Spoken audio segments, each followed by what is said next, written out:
विश्वविख्यात गणितज्ञ और हमारे दल के उम्मीदवार श्री केसी सिन्हा जी हैं। उनके बगल में पार्टी के संगठन के महासचिव सुभाष सिंह कुशवाहा जी हैं। हमारे बीच में हमारे पार्टी के सूत्रधार प्रशांत किशोर जी हैं। उनके बगल में देश के विख्यात कानूनविद वाईवी गिरी साहब हैं। उनके बगल में पूर्व एमएलसी और पार्टी के उम्मीदवार श्री रामबली सिंह चंद्रवंशी जी हैं। पार्टी के एमएलसी आफाक साहब हैं, ललन जी हैं, श्री मंडल जी हैं और कई महत्वपूर्ण लीडर हैं। हम प्रशांत जी को दें उसके पहले मैं आपको बताना चाहता हूं कि आज के प्रेस कॉन्फ्रेंस के संबंध में पूरे देश और दुनिया का नजर प्रशांत जी की ओर है। आपके भी मन में कई सवाल होगा। सवाल यह भी होगा कि आपने कहा था 25 सीट आएगा तो राजनीति छोड़ देंगे। आपके मन में यह भी होगा कि प्रशांत किशोर जी ने कहा था जब तक बिहार को बदहाली और गरीबी से नहीं निकालेंगे तब तक चैन का सांस नहीं लेंगे और बिहार को छोड़ के नहीं जाएंगे। ये सारा आपके मन में प्रश्न होगा। मैं आपसे कहना चाहता हूं, जनसुराज पार्टी ने ईमानदारी से, शुद्धता से और तन्मयता से बिहार के लोगों के लिए जो संकल्प लिया था उसमें हमने बहुत कामयाबी भी प्राप्त की। जो बिहार की राजनीति सिर्फ जाति धर्म पर, मंदिर मस्जिद पर होता था, उस राजनीति को एक व्यक्ति जो 2 साल तक पैदल चला और 1 साल तक गांव-गांव जाकर लोगों को जगाने का काम किया, उनके बच्चों के भविष्य के बारे में बात की, उसके शिक्षा के बारे में बात की। और यही कारण था जब चुनाव जीतने के बाद जब भारतीय जनता पार्टी के ऑफिस में प्रधानमंत्री जी को भी उन मुद्दों पर ही चर्चा करना पड़ा। भले ही उसके बाद वो कट्टा की बात करे, लेकिन उनको भी जो रोजी रोजगार, शिक्षा, लोगों का पढ़ाई, पलायन, इन्हीं चीज पर घूमते रहा। छोड़ दीजिए जो मुख्य विपक्षी पार्टी था उनको भी इस पर आना पड़ा। एक बात मैं जरूर कहूंगा, जो बिहार की राजनीति है, आपको लगता होगा जनसुराज को मात्र 3.34% वोट आया है। लेकिन बिहार में ये भी तय हो गया है कि लालू जी का भय रहेगा तब तक बिहार में वोट का ध्रुवीकरण होते रहा और उसी के चलते जनसुराज को पराजय का सामना करना पड़ा। मैं सीधे तौर से प्रशांत किशोर जी को देना चाहता हूं। आप मुझे नहीं सुनना चाहते हैं, मैं प्रशांत जी को देना चाहता हूं, वो अपनी बात रखें। बहुत बहुत धन्यवाद साथियों। तो यहाँ समय निकालकर आने के लिए शुक्रिया। जिस दल को सिर्फ 3.5% वोट मिला है उसकी प्रेस वार्ता में इतने प्रेस के साथी आए तो ये दिखाता है कि कुछ तो काम हम लोगों ने सही किया होगा। हम लोग बिहार आज से 3.5 साल पहले व्यवस्था परिवर्तन के संकल्प से आए थे। एक ईमानदार प्रयास किया है और उसमें बिल्कुल सफलता नहीं मिली, ये मानने में कोई गुरेज नहीं है। व्यवस्था परिवर्तन के जिस अभियान को लेकर चले थे, व्यवस्था परिवर्तन की बात तो छोड़िए, सत्ता परिवर्तन भी हम लोग नहीं करा सके, लेकिन बिहार की राजनीति को बदलने में जरूर थोड़ी बहुत भूमिका हम लोगों की बनी है। तो हम लोगों से जरूर कुछ गलती हुई होगी। हम लोग के प्रयास में, हम लोग के सोच में, हम लोग के बताने के तरीके में जरूर कुछ गलती होगी कि जनता ने हम लोग को नहीं चुना है, जनता ने हम लोग पर वो विश्वास नहीं दिखाया। जिम्मेवारी जो है वो पूर्णतः मेरी है, प्रशांत किशोर की है और वो जिम्मेवारी मैं 100% अपने ऊपर लेता हूं कि मैं बिहार की जनता को, अपने साथियों को, इस व्यवस्था से जुड़े हुए लोगों को, जिस प्रयास से हम लोग जुड़े थे, जिस प्रयास को करना चाहते थे, उससे उनका विश्वास उस पर मैं नहीं जीत पाया। हम लोग सामूहिक तौर पर हारे हैं और आत्मचिंतन का समय है। हम लोग भी चिंतन करेंगे। जो लोग जीत कर आए हैं उनको खूब बधाई। जनता ने अपने लिए अपना रास्ता चुना है, अपने लिए सरकार चुन ली है। अब नीतीश जी और भाजपा के लोगों पर जिम्मेवारी है कि बिहार में जिन बातों को लेकर वो सत्ता में आए हैं, बिहार में तरक्की हो, बिहार में भ्रष्टाचार से जो जनता जूझ रही है भ्रष्टाचार खत्म हो, यहाँ पर लोगों के लिए रोजी रोजगार हो, और सबसे बढ़ के जो मुद्दा है पलायन का, बिहार से पलायन बंद हो। हम लोगों से जो गलती हुई है, जिन लोगों ने जन स्वराज के विचार पर इस सोच से इस प्रयास से जुड़कर एक सपना देखा था, एक उनकी सोच बनी थी, उनकी आशा की किरण जगी थी कि बिहार में एक नई व्यवस्था बनाई जा सकती है, उन सब के आशाओं पर, अपेक्षाओं पर, उनके सपनों पर खरा नहीं उतरने के लिए जो दोष है वो मेरा है। इसलिए मैं आपसे विनम्रता से आपसे माफी मांगता हूं कि मैं आपके सपनों के आधार के अनुसार, आपके सोच के अनुसार वो व्यवस्था बनाने में नाकामयाब रहा हूं। और प्रायश्चित के तौर पर मैं आज से 2 दिन के बाद 20 तारीख को गांधी भितिहरवा आश्रम में जो रास्ता गांधी जी, मैं अपने लोगों को, बिहार के लोगों को ये नहीं समझा पाया कि किस बात पर उनको वोट देना चाहिए, क्यों उनको नई व्यवस्था बनानी चाहिए। तो प्रायश्चित के तौर पर मैं अपने से भितिहरवा आश्रम में 1 दिन का उपवास, मौन उपवास, जो भी जन स्वराज के साथी हैं वो जहां पर है वहां, अगर वो समझते हैं कि हम लोग के प्रयास में, सोच में जो कमी रह गई उसको सुधार के लिए प्रायश्चित के तौर पर हम लोग 1 दिन का सामूहिक उपवास रखेंगे। मैं खुद भितिहरवा, गांधी आश्रम भितिहरवा में रहूंगा, 24 घंटे का एक उपवास रखेंगे। गलती हम लोगों से हुई होगी, कमी रही, लेकिन हम लोगों ने कोई गुनाह नहीं किया है। गलती हो सकती है, गुनाह नहीं है। वोट नहीं मिलना गुनाह नहीं है। मैं बिहार की जनता के सामने अपने साथियों के साथ बिल्कुल सर उठा के ये कह सकता हूं कि हम लोगों ने गुनाह नहीं किया है। बिहार को, जिस बिहार में पिछले 30-35 साल से सिर्फ जाति की राजनीति हुई है, वहां पर इस समाज में जातियों का जहर फैलाने का गुनाह नहीं किया है। हम लोगों ने बिहार में हिंदू मुस्लिम की राजनीति नहीं की है, लोगों को धर्म के नाम पर बांटने का गुनाह नहीं किया है। हम लोगों ने बिहार की गरीब जनता को, भोले वाले लोगों को पैसा देकर उनका वोट खरीदने का गुनाह नहीं किया है। जिन लोगों ने ये गुनाह किया होगा, अगर वो आज जीत भी गए हैं तो उनको उसका हिसाब देना ही पड़ेगा। वो आज दे या कल दे, वो होगा ही होगा। मैं पिछले 2.5-3 सालों में अपने वक्तव्यों में अक्सर महाभारत के चक्रव्यूह की, अभिमन्यु के वध की कहानी सुनाता रहा हूं। जिस धर्म युद्ध की बात हम लोग करते हैं, पांडवों के साथ स्वयं भगवान थे, स्वयं भगवान कृष्ण थे, फिर भी अभिमन्यु को घेर कर छल से मार दिया गया। लेकिन उसके आगे की भी कथा भी है कि अभिमन्यु को मार दिया गया, लेकिन उससे महाभारत नहीं जीता गया। महाभारत जीता तो अंत में वही जो सही रास्ते पर था, जो धर्म के साथ था। तो आप निश्चित जानिए कि जीत तो जन स्वराज की ही होगी। आज जरूर धक्का लगा है और उसके लिए जो कुछ भी कमी है उसको सुधारा जाएगा और उतनी ही ताकत से फिर खड़े होंगे। अगर आप ये कुछ लोग ये सोच रहे हैं कि मैं बिहार छोड़ दूंगा, तो आपका ये भ्रम है। अंग्रेजी में एक फ्रेज है, you are not defeated till you quit.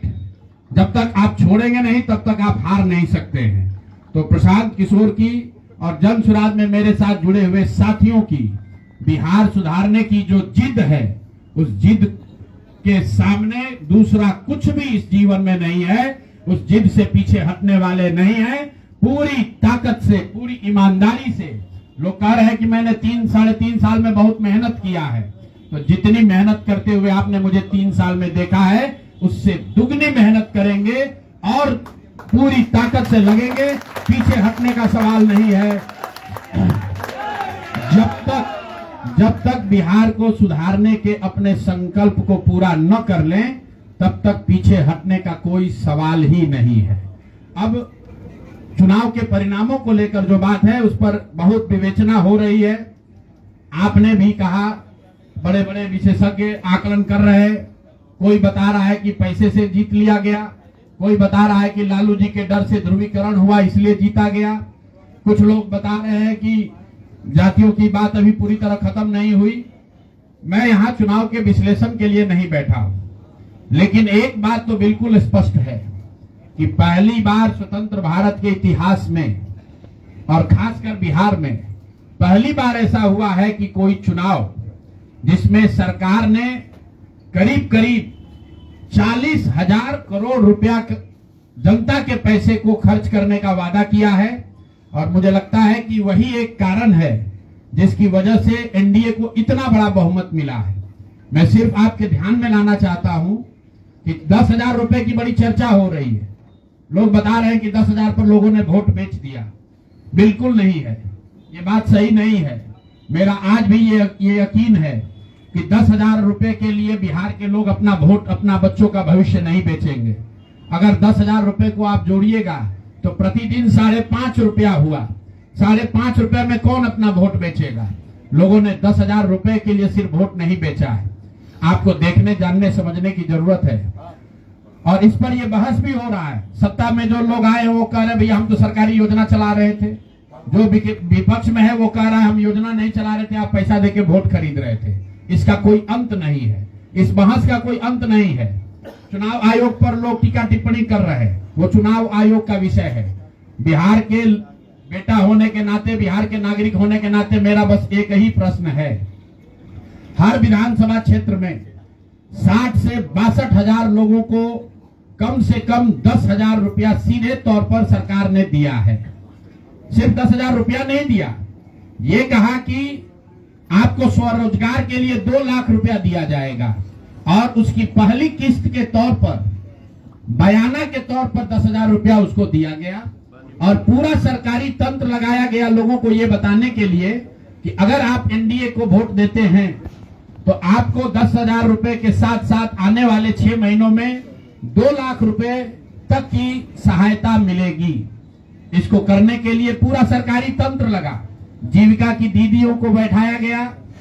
जितने यहाँ पर आशा आंगनवाड़ी सेविकाएं हैं उनकी सैलरी, उनका मानदेय बढ़ाकर उनको जोड़ा गया। लोग कह रहा है भैया काडर कहाँ है? मेरे भाई 2 लाख लोगों को, आप ध्यान रखिए, सिर्फ 10,000 रुपए लोगों को नहीं दिया गया है। हर विधानसभा में, मैं बहुत जिम्मेवारी से जो सरकारी आंकड़ा है वही बता रहा हूं, हर विधानसभा में 60 से 62,000 महिलाओं को 10,000 रुपया दिया गया है। करीब करीब 1 लाख आंगनवाड़ी सेविका, आशा वर्कर और ममता की से जुड़ी हुई महिलाओं को करीब करीब सरकार ने 10,000 करोड़ रुपया अलग से दिया है। इसके साथ ही विकास मित्र और टोला सेवकों को 25,000 रुपया एक बार में, और जो लोग प्रवासी मजदूर बाहर से आए उनको 5,000 रुपया दिया गया है कपड़ा के नाम पर। तो कुल मिलाकर 29,000 करोड़ रुपया, करीब करीब 29,000 करोड़ रुपया बांटा गया है। 40,000 करोड़ रुपए की योजनाओं की घोषणा की गई है। अब हम यहाँ इसलिए नहीं बैठे हैं ये कहने के लिए कि इसी वजह से हम लोग चुनाव हार गए। मेरा अब सीधा सरकार से एक आग्रह है कि आपने 2 लाख रुपए देने का वादा किया है, जनता ने आपको मत दे दिया, अब आप सत्ता में बैठे हैं, तो कृपा करके जो 1.5 लाख महिलाएं, 1.5 करोड़ महिलाएं हैं जिनको आपने 10,000 रुपया दिया है, उन सभी महिलाओं को अगले 6 महीने में 2 लाख रुपए तक देने की व्यवस्था कीजिए। क्योंकि अगर वो हो जाएगा तो बिहार से बेरोजगारी दूर हो जाएगी, बिहार से पलायन बंद हो जाएगा। और अगर आपने ये नहीं किया तो ये बिल्कुल स्पष्ट हो जाएगा कि आपने ये 10,000 रुपया किसी योजना के तहत नहीं दिया था, सिर्फ और सिर्फ वोट खरीदने के लिए दिया था। तो वोट खरीदने के लिए पैसा दिया गया है कि किसी योजना के तहत पैसा दिया गया है, सरकारी योजना के तहत। इसका प्रमाण इस बात पर है कि आने वाले 6 महीने में सरकार ने स्वरोजगार के नाम पर जो पैसा जारी किया है, उस क्षेत्र में और पैसा और मदद जारी की जाती है या नहीं की जाती है। हम लोग एक भी विधायक न जीते कोई बात नहीं, जन सुराज। और कई लोगों का सवाल है नीतीश कुमार को 25 सीट आने की बात है, तो मैं आपके सामने घोषणा कर रहा हूं कि जो 25 सीट हमने बात कही थी उस पर बिल्कुल कायम है। अगर नीतीश कुमार ने, उनकी सरकार ने ये वोट खरीदा नहीं है, इनको 2-2 लाख रुपए दे दे, मैं बिल्कुल राजनीति से संन्यास ले लूंगा, उसमें कहीं कोई दिक्कत नहीं है, कहीं कोई दिक्कत नहीं। बिहार के 1.5 करोड़ लोगों को 2-2 लाख रुपया नीतीश कुमार दिलवा दे, मैं मान लूंगा कि हमारे आकलन में गलती थी, हमारी गलती थी। और हमारे आकलन की बात छोड़िए, अगर बिहार से बेरोजगारी दूर हो जाए पलायन बंद हो जाए, 1.5 करोड़ परिवार, टोटल 2.5 करोड़ परिवार में अगर 1.5 करोड़ परिवार की गरीबी दूर हो जाए तो प्रशांत किशोर को विधायक बनने की, राजनीति करने की कोई जरूरत नहीं है, हम दूसरा काम कर सकते हैं। तो आपका अगर ये सवाल है कि 25 सीट की बात है, बिल्कुल 25 सीट से ज्यादा नीतीश कुमार को ना आना चाहिए था, ना आता। एक ही फैक्टर है, ये पैसा बांटकर जो वोट आपने खरीदा है, खरीदने का आप पर इल्जाम है। तो इसको आप इतने 20 साल से आप मुख्यमंत्री हैं, तो आप इस इल्जाम को धो दीजिए। अगले 6 महीने में 1.5 करोड़ लोगों को, 1.5 करोड़ परिवार को स्वरोजगार की व्यवस्था कर दीजिए। और अगर नहीं कीजिएगा तो हम लोग यहीं पर हैं। मैं आपके सामने एक नंबर जारी कर रहा हूं, मेरा अपना व्यक्तिगत ऑफिस का 91-216, 91-216। जितने लोग हैं जिनको भी 10,000 रुपया का बयाना नीतीश कुमार सरकार ने, अधिकारियों ने, जीविका की दीदियों के माध्यम से दिया है, इस आश्वासन के साथ कि अगर आप नीतीश कुमार को, एनडीए को वोट देंगे तो आपको 2 लाख रुपया 6 महीना में मिलेगा। तो मेरे भाई अब समय चालू हो गया, आप आ गए हैं सत्ता में और हम लोग आराम से बैठे हुए हैं बिहार में। हर वो महिला, हर वो परिवार जिसको 2 लाख रुपया नहीं मिलता है, आप प्रशांत किशोर से संपर्क कीजिए, आप जनसुराज से संपर्क कीजिए। अब सलाह का समय खत्म हुआ, अब संघर्ष का समय शुरू होगा। हमने 3.5 साल लोगों को सलाह दिया है, हमने 3.5 साल लोगों को जाकर घर घर हाथ जोड़ा है, कभी वोट नहीं मांगा। लोगों को यही कहा कि अपने बच्चों के लिए वोट दो, अच्छे लोगों को जिताओ। लोगों ने अपने हिसाब से अच्छे लोगों को जिताया है। जिन मुद्दों पर जिताया है उसका मैं स्वागत करता हूं कि स्वरोजगार ही सबसे ज्यादा जरूरी है। उसका वादा एनडीए की सरकार ने किया है, नीतीश कुमार ने किया है और 10-10 हजार रुपया बानगी के तौर पर, एडवांस के तौर पर उन महिलाओं को दिया है।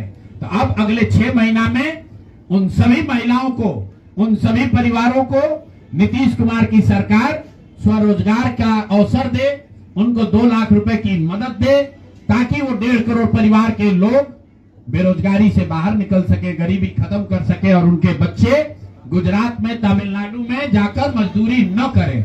और अगर ये नहीं होगा तो हम लोग तो विधानसभा में है नहीं।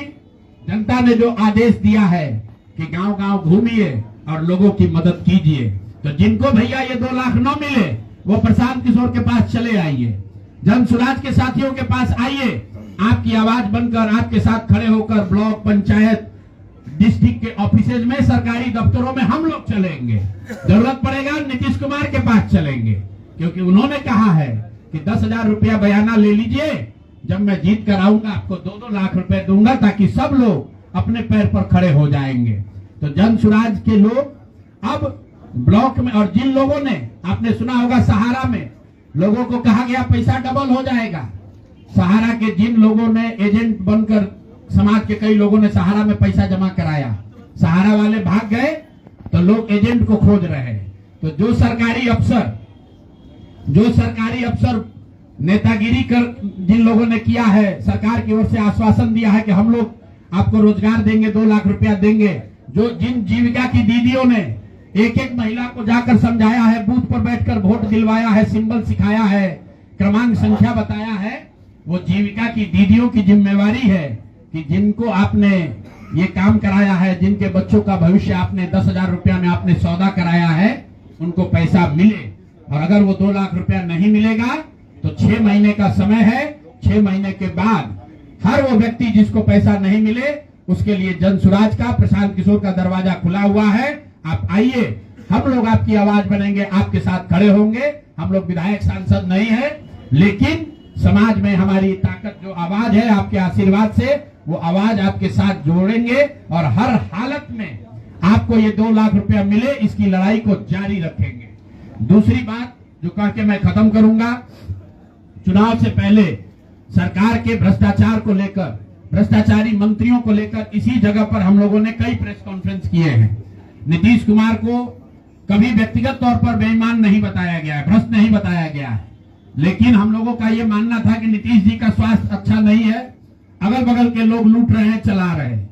अभी परिणाम आए हैं, नीतीश जी को देखकर लग रहा है कि नीतीश जी बिल्कुल स्वस्थ दिख रहे हैं। तो अब मेरी उनसे अपेक्षा है कि 2 दिन के बाद अभी मंत्रिमंडल बनने वाला है।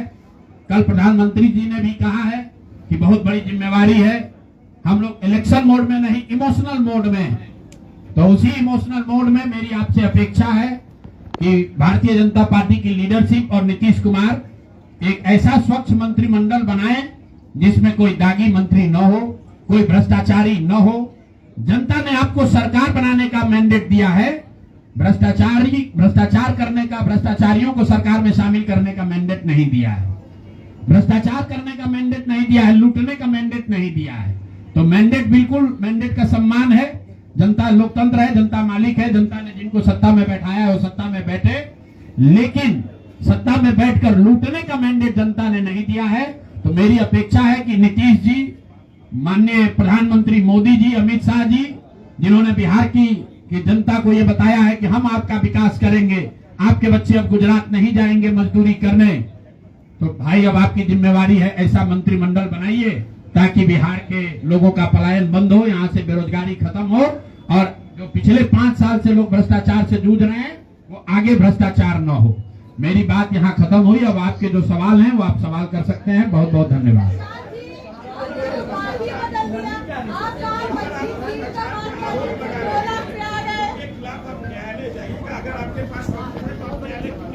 बिल्कुल जो बात हम लोगों ने पहले कही है, जिन नेताओं के बारे में कही है, उसमें कहीं पीछे हटने का सवाल नहीं है। मैंने आपको कहा था कि प्रेस के जरिए उसको बताया गया, ये अपेक्षा की गई कि सरकार के जो मुखिया है उस पर एक्शन लेंगे, उन्होंने एक्शन नहीं लिया। दूसरा, जनता की अदालत में गए, जनता ने भी उन्हीं नेताओं को फिर से जिताकर भेज दिया। कई लोग जिन पर इसी जगह पर मैंने आरोप लगाया है, जिनके आरोपों की बात कही गई है, उनको जनता ने भारी मत से जिताकर भेजा है। तो भाई अब जिम्मेवारी है सरकार के मुखिया के तौर पर नीतीश कुमार जी ये तय करें कि वो लोग सरकार के हिस्सा होंगे कि नहीं होंगे। अगर होते हैं तो निश्चित तौर पर जनता के बीच में भी उनके खिलाफ जाएंगे और जहां जरूरत पड़ेगी कोर्ट में भी जाएंगे। 70,000 के सीएजी के मामले, तो सीएजी ने 70,000 रुपए के अनअकाउंटेड मनी की बात कही है, उस पर ऑलरेडी जन सुराज हाईकोर्ट में रीट हम लोगों ने फाइल किया हुआ है। जहां तक व्यक्तिगत मामले हैं, जिन 4 नेताओं के बारे में बात की गई है, जैसे ही मंत्रिमंडल बनता है और अगर वो लोग फिर से सरकार में शामिल होते हैं, सरकार के हिस्सा बनते हैं, तो हम लोग निश्चित तौर पर न्यायालय का दरवाजा खटखटाएंगे।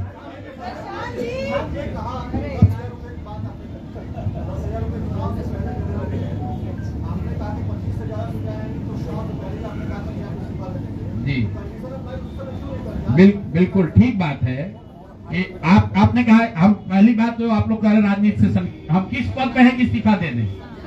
हाँ ना, सुन रहे आ रहे हैं, किस पद पर है कि इस्तीफा दे दें? आप एक मिनट, आपने सवाल, एक मिनट, आपने सवाल किया है, जायज बात है। आपने कहा था कि 25 से ज्यादा आएगा तो आप संन्यास ले लेंगे।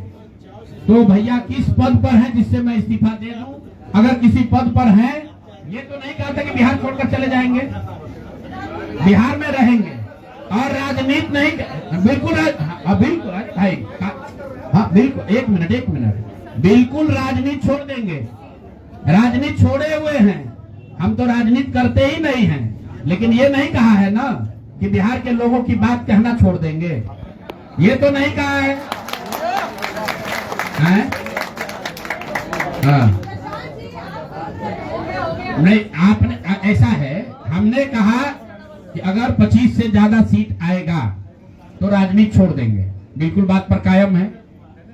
लेकिन ये तो नहीं कहा कि ये 30,000 करोड़ रुपया में वोट खरीदेंगे। अब आप कह रहे हैं वोट नहीं खरीदा है, तो हमने कहा अगर नहीं खरीदा है तो 2 लाख रुपया दे दीजिए, हम बिल्कुल छोड़ देंगे।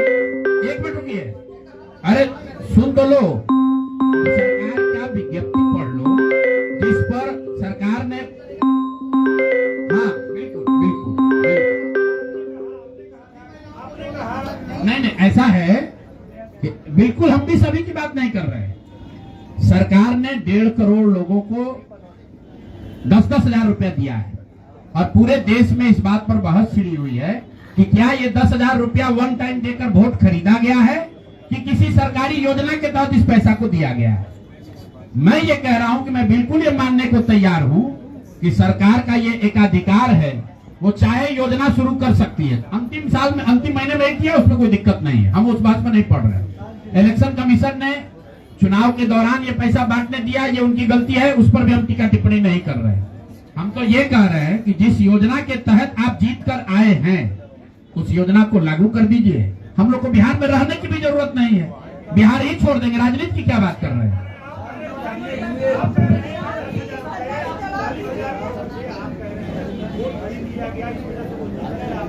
ना हम नहीं हारे, हम हार नहीं, हम तो रेस में ही नहीं है, हम तो रेस में ही नहीं है।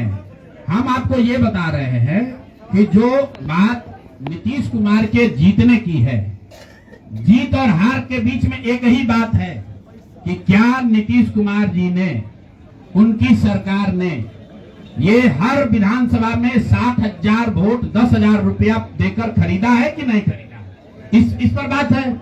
और मैं ये एक मिनट, चुनाव का है और चुनाव के पहले की बात हो रही है। और अरे आप क्या चाहते हैं? हम कहते हैं कि हम राजनीति से संन्यास ले रहे हैं, इसलिए आप आए हैं। मेरे अगर ऐसा है, हमने आपको आप भाई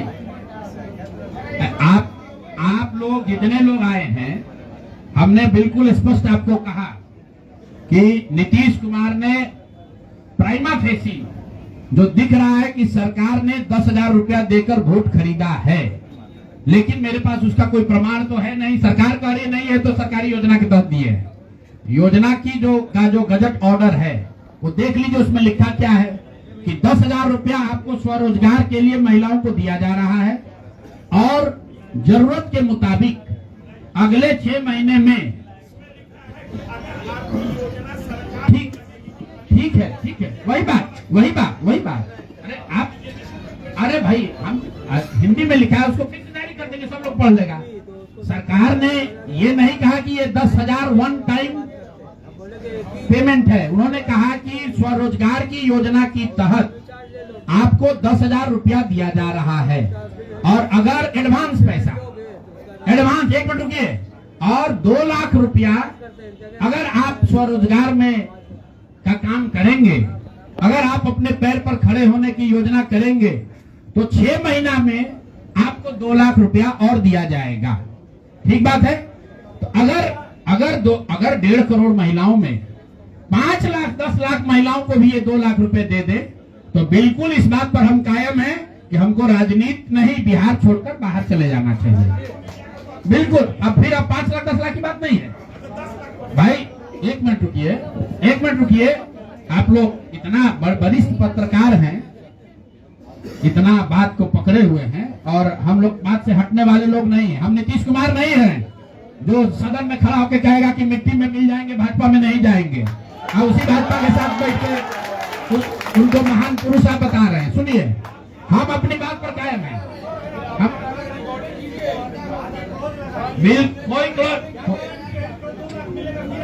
कोई क्लॉज नहीं लगाएंगे। सुनिए, ऐसा है। अरे बिल्कुल कॉन्फ्रेंस से नहीं लिख के दिया है कि अगर आप लेकिन उसमें ये नहीं कहा था कि 10,000 रुपया में आप वोट खरीदिएगा। अगर हर विधानसभा में 10,000 रुपया नहीं दिया गया है तो आप बता दीजिए ये सत्य नहीं है। आप कह रहे हैं कि आप राजनीति छोड़ दीजिए, तो हम राजनीति के किस पद पर है जिसको छोड़ दें? आप बता दीजिए जी। बिल्कुल आप भरोसा मत कीजिए। हमने जो बात अपनी कहनी थी, हमने आपको बात कह दी। हम अभी इस बात पर अपने आकलन पर कायम हैं कि 3 बरस की बिहार की गांव-गांव की यात्रा के बाद जो मुझे दिखा, जो समझ में आया, उसके हिसाब से नीतीश कुमार को 25 से ज्यादा सीट नहीं आना चाहिए था, सिवाय इसके कि उन्होंने हर विधानसभा में उनकी सरकार की ओर से 10,000। 1 मिनट भैया, अरे आया है भाई, आया है लेकिन उसके वो खरीद के आया है कि नहीं वो भी दिख जाएगा 6 महीना में। ठीक है, आगे पूछो।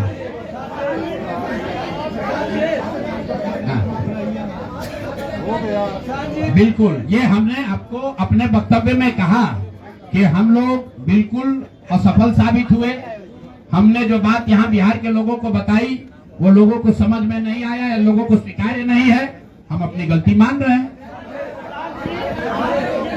लेकिन जो मैंने आपको कहा कि वोट नहीं मिलना, सुनिए, वोट नहीं मिलना गुनाह नहीं है, वोट नहीं मिलना क्राइम नहीं है।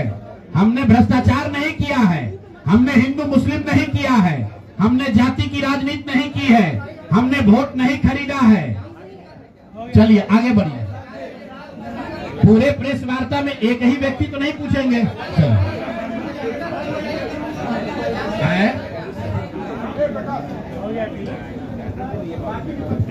मैं वोट चोरी के मुद्दे पर हम लोग का स्टांस जो है वो बिल्कुल क्लियर है पहले दिन से। ये बिहार का मुद्दा नहीं है। जो चुनाव की पूरी प्रक्रिया है उसमें वोटर लिस्ट बनने से लेकर आचार संहिता के अनुपालन का, वोटिंग के दिन के, जैसे यहाँ पर आप जीविका की दीदियों को बाकायदा आपने मोबिलाइजर बनाकर सरकारी व्यवस्था के तहत बूथ में बैठाया है। तो पूरे वोटर लिस्ट बनाने की प्रक्रिया, आचार संहिता के अनुपालन की प्रक्रिया, वोटिंग के दिन जो हो रहा है वो, उसमें सरकारी तंत्र का इस्तेमाल, दुरुपयोग या उपयोग, और वोटिंग के बाद जो महाराष्ट्र से लगातार दिख रहा है कि अंतिम 2 घंटे में 15%, 20% एक्स्ट्रा वोट होना, फिर चुनाव आयोग का उसका डिटेल नहीं जारी करना, और 3 दिन के बाद ये बताना कि इतना वोट हो गया। ये बड़े मुद्दे हैं। हम लोग बहुत छोटी पार्टी हैं, हम लोग को तो इतना नहीं ताकत है। लेकिन आपके माध्यम से मैं ये जरूर देश के विपक्ष को ये कहना चाहूंगा कि इस पर गंभीरता से बात करने की, और इसको जरूरत पड़े तो सुप्रीम कोर्ट में ले जाने की जरूरत है कि आज के तारीख में, आज की स्थिति में जो आचार संहिता पहले से बना हुआ है वो कितना कारगर है या नहीं कारगर है। अगर सिर्फ इसमें वोटर रोल की बात नहीं है, SIR सिर्फ वोटिंग रोल की बात है, लेकिन जिस तरह से वोटिंग हुई है, आप बताइए कि सुरक्षा कर्मियों में होमगार्ड को यहीं पर इसी बिहार में लालू जी की जब सरकार थी, TN सेशन का जमाना था, उन्होंने कहा था कि नहीं, कोई लोकल आदमी यहाँ चुनाव की प्रक्रिया में हिस्सा नहीं लेगा, होमगार्ड का कोई आदमी हिस्सा नहीं लेगा। उसी बूथ पर आप आज के चुनाव आयोग ने उस जीविका दीदी को बैठाया है जिसको एक तरीके से सरकार ने कॉन्ट्रैक्ट दिया है कि आपको इतने लोगों को वोट दिलवाना है। मैं आपको एक उदाहरण देता हूं। मधुबनी विधानसभा क्षेत्र है, मैं डिटेल में नहीं जाना चाहता था लेकिन आप कुरेद रहे। मधुबनी विधानसभा क्षेत्र है, वहां से उपेंद्र कुशवाहा जी के पार्टी के उम्मीदवार चुनाव जीत कर आए हैं। मैं पूरे यहां पर जितने मीडिया के साथी हैं, जितने यहां चुनाव के विशेषज्ञ हैं, आप भी यूट्यूबर हैं, मैं दावा कर रहा हूं आज हो 5 महीने के बाद हो, आप मधुबनी विधानसभा क्षेत्र में जाइए, वहां पर एनडीए के प्रत्याशी को 1 लाख से ज्यादा वोट आया है। एनडीए को वोट मिला, 10,000 रुपए के लिए मिला, नहीं मिला छोड़िए। हम इस बात से दंग हैं कि मधुबनी में कितने लोग ऐसे हैं वोटर जो कि उपेंद्र कुशवाहा जी के पार्टी का सिंबल भी जानते हैं। भाई अलायंस वोट तो उनके पार्टी के सिंबल को पड़ा है ना, अलायंस का कोई सिंबल नहीं है।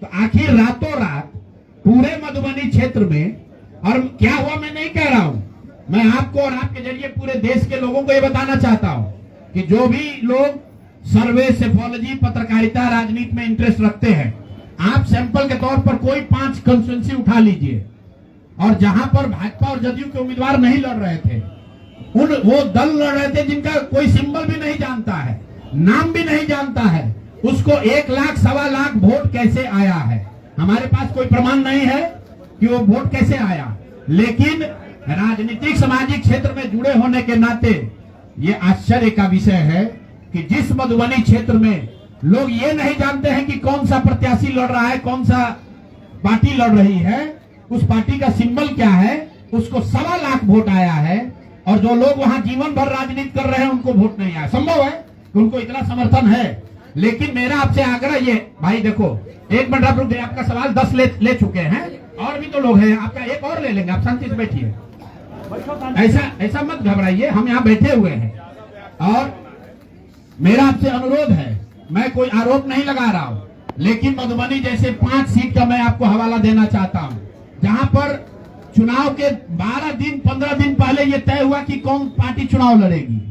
उस पार्टी का नाम कोई नहीं जानता है, उसका सिंबल कोई नहीं जानता है, और 1,20,000 वोट अगर किसी विधानसभा में आ रहा है, इसका मतलब है कि हर घर से 2 से 3 वोट आया है। आपको आंधी दिखनी चाहिए वहां पर। ये मतलब विधानसभा के स्तर पर 1,20,000 वोट लाना साधारण बात नहीं है। 1,20,000 वोट आया है। कैसे आया है? इसकी 2 ही वजह हो सकती है। या तो जो 60,000 लोगों को आपने 10,000 रुपया दिया और उन लोगों ने जिम्मेवारी ली कि भाई 10,000 रुपया हमको मिला है, हम मैं और अपने घर के लोगों को वोट मैं दिलवाऊंगा या दिलवाऊंगी, या फिर कोई ऐसी बात है, अदृश्य शक्ति है जो हम लोग को हमारे समझ से बाहर है कि भाई कैसे ये संभव है। और मैं ये नहीं कह रहा हूं कि वहां वोट कैसे पड़ा, मैं आपको खुली चुनौती दे रहा हूं। आज चलिए मधुबनी, मैं 3 दिन से प्रेस इसलिए नहीं कर रहा हूं कि मैंने अपने लोगों को वहां भेजा है, और मधुबनी में मैंने कहा भाई पूछो तो कि उपेंद्र कुशवाहा जी के पार्टी का सिंबल क्या है। 30% लोग को सिंबल नहीं मालूम है कि सिंबल क्या है, और उनको 1 लाख से ज्यादा वहां वोट आया है। मुझे उपेंद्र कुशवाहा जी से कोई लड़ाई नहीं है, उनको उनके पार्टी के प्रत्याशी से कोई मुझे लेना देना नहीं है। मेरा सिर्फ ये कहना है कि ऐसी कौन सी विधा है कि हम लोग 3-3 साल का एक विधानसभा में घूम रहे हैं, लोगों को ये नहीं मालूम है कि जन स्वराज का चुनाव चिन्ह क्या है, और ये लोग 10 दिन चुनाव के पहले आए। उस पार्टी का नाम मधुबनी शहर में लोग नहीं जानते हैं, उस पार्टी का सिंबल घर घर पहुंच गया और उसको 1,20,000 लोगों ने वोट दे दिया। तो मेरे भाई ये बहुत बड़ी चुनाव की विधा है।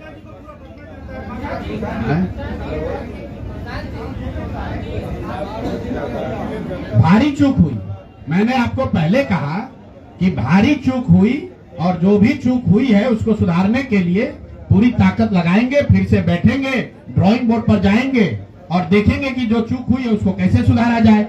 लेकिन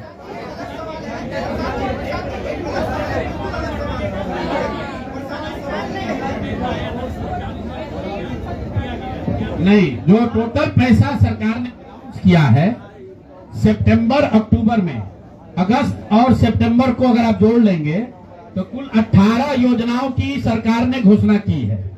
उसमें कोई गलती नहीं है। चुनाव के समय जो सत्तारूढ़ पार्टी होती है वो नए योजनाओं की घोषणा वो करते ही हैं। कुल जो सरकार ने घोषणा की यहाँ फ्री इलेक्ट्रिसिटी से लेके युवाओं को बेरोजगारी भत्ता 10,000 रोजगार के लिए, सारी बातें ठीक है। इसका टोटल बजट हुआ 40,000 करोड़।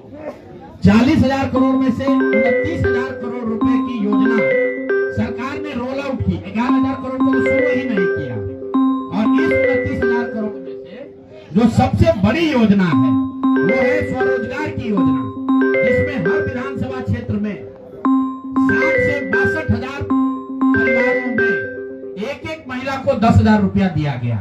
और ये कहा गया, सिर्फ 10,000 रुपए पर लोगों ने वोट नहीं दिया गया, लोगों को ये कहा गया कि अगर आप वोट देते हैं तो आपको आने वाले समय में 2 लाख रुपए तक की राशि स्वरोजगार के लिए मिलेगी। और इसको करने के लिए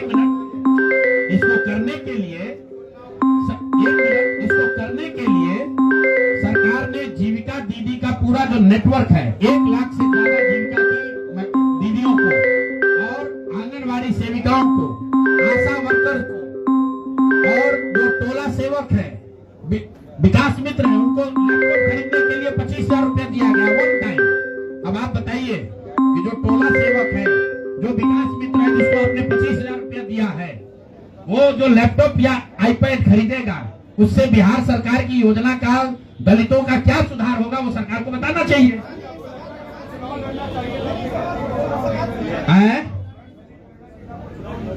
भैया ऐसा है कि जब हमारे दोस्तों हमारी बात को जनता ने माना ही नहीं है तो हम लड़े या न लड़े। इमरान, एक मिनट रुकिए, आज सुनिए, अरे या तो जवाब दे लें। इमरान खान ने अपनी पार्टी शुरू की थी पाकिस्तान में, आज से करीब 25-30 साल पहले, और वो खुद पहले चुनाव में 7 जगह से चुनाव लड़े। उनकी पार्टी तो हारी, वो 7 जगह से खुद भी हारे। तो मेरे चुनाव लड़ने नहीं लड़ने का वो एक टेक्निकल बात है, उस पर चर्चा हो सकती है। कुछ लोगों का ऐसा मानना हो सकता है कि मेरे लड़ने से फायदा होता, कुछ लोगों का ऐसा मानना है कि मेरे न लड़ने से फायदा है, वो अलग विषय है। मैं तो आपको पहले एक लाइन में स्वीकार कर रहा हूं कि 3 वर्ष में जन स्वराज ने जो भी प्रयास किया उसको बिहार की जनता ने स्वीकार नहीं किया। है?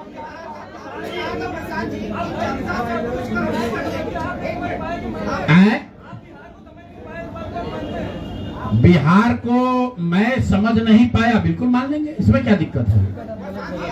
आप मेरे सुनिए, ऐसा है कि मुझे बिहार की समझ कम है या नहीं है, ये कह देने मात्र से अगर आप बहुत खुश हो जा रहे हैं तो आप खुश हो जाइए कि हमको बिहार की समझ नहीं है।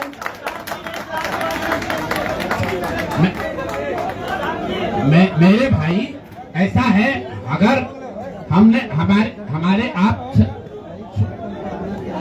बिल्कुल बिल्कुल ठीक बात है, नहीं समझे तो 3 बरस अगर पैदल चल रहे थे तो बिहार को समझने के लिए एक चल रहे थे, अब फिर और चलेंगे, फिर जाएंगे।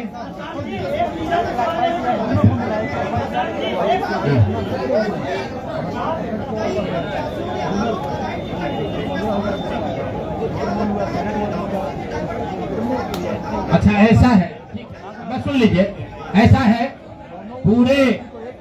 पूरे महीने, पूरे चुनाव के दौरान कम से, मैंने आपको पहले कहा कि हमसे गलती हो सकती है लेकिन हम लोगों ने गुनाह नहीं किया है। आप लोग जो बात कर रहे हैं वो इस अंदाज में बात कर रहे हैं जैसे प्रशांत किशोर ने कोई गुनाह कर दिया है, बिहार को सुधारने का प्रयास करके कोई गुनाह कर दिया है, और आप लोग आए हैं हमारा यहाँ पर पोस्टमार्टम करने। तो आप लोगों का स्वागत है। रुकिए, 1 मिनट रुक जाइए, आप बहुत भारी पत्रकार हैं, 8-9 सवाल कर चुके हैं, और लोगों को भी मौका दीजिए, आपका भी सवाल किया जाएगा। 1 मिनट रुक जाइए, अरे रुक जाओ भाई, 1 मिनट रुकिए। जहां तक बात है बिहार को समझने नहीं समझने की, तो मैं बिल्कुल कैमरे पर आपसे मान रहा हूं कि मुझे नीतीश कुमार, लालू जी, सम्राट चौधरी, अशोक चौधरी जैसे धुरंधर नेताओं की तरह बिहार की समझ नहीं है। मुझे नहीं समझ है कि बिहार को जातियों के आधार पर कैसे और बांटा जाए। मुझे इस बात की समझ नहीं है कि बिहार को हिंदू मुसलमान के नाम पर कैसे और बांटा जाए। मुझे ये समझ नहीं है कि 10,000 रुपया देकर कैसे वोट और खरीदा जाए। जिनको समझ है वो लोग जीत कर आए हैं, और उनको सत्ता मुबारक हो, और बिहार की जनता को वो लोग मुबारक हो। आपने कहा कि अरे रुको भाई, आप इनके सवाल का जवाब दे ले। अच्छा, उनके बाद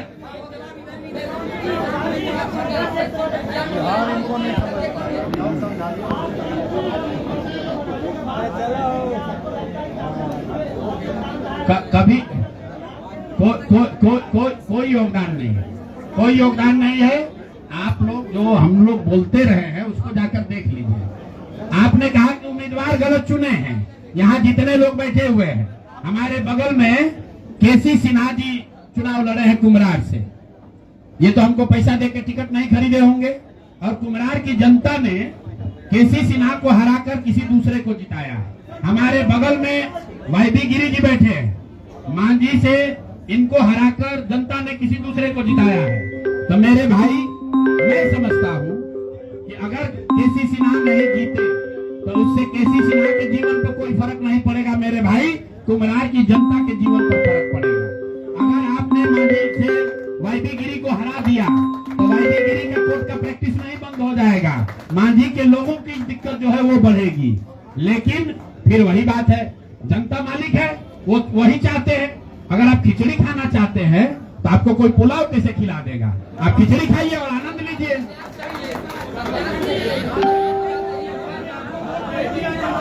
है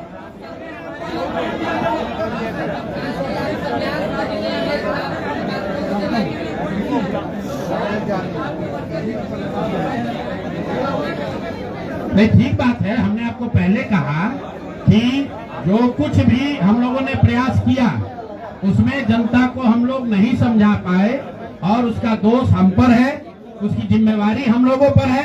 और लेकिन अगर नहीं समझा पाए तो उसको समझाने की जो आगे की जिम्मेवारी है वो भी हम ही पर है। हाँ।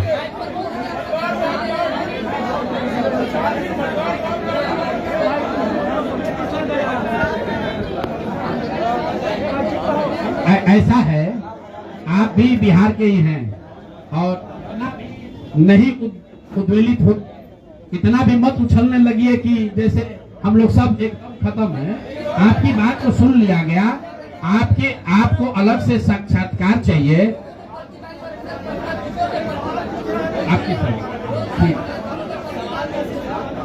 चलिए आगे बोलिए।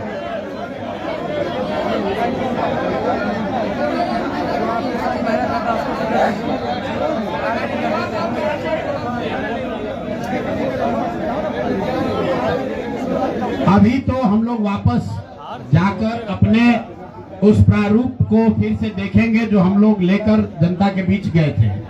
जो सोच, जो विचार, जो प्रयास लेकर जनता के बीच गए थे, वो देखेंगे कि भाई जनता को ये चाहिए भी कि नहीं चाहिए। अगर जनता को पढ़ा लिखा आदमी नहीं चाहिए, अगर जनता को स्वच्छ लोग नहीं चाहिए, तो हम लोग तय करेंगे क्या करना है।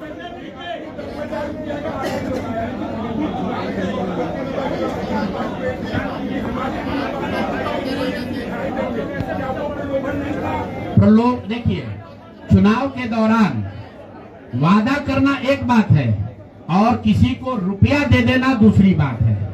पहली बार देश के इतिहास में ऐसा हुआ है कि वोटिंग के पहले 2 दिन पहले, 4 दिन पहले आपको बजाबता घर बुलाकर 10,000 रुपया दिया गया है और ये कहा गया है कि आप अगर एनडीए को वोट देंगे, नीतीश कुमार को वोट देंगे, तो आपको 2 लाख रुपए तक की और राशि आगे मिलेगी।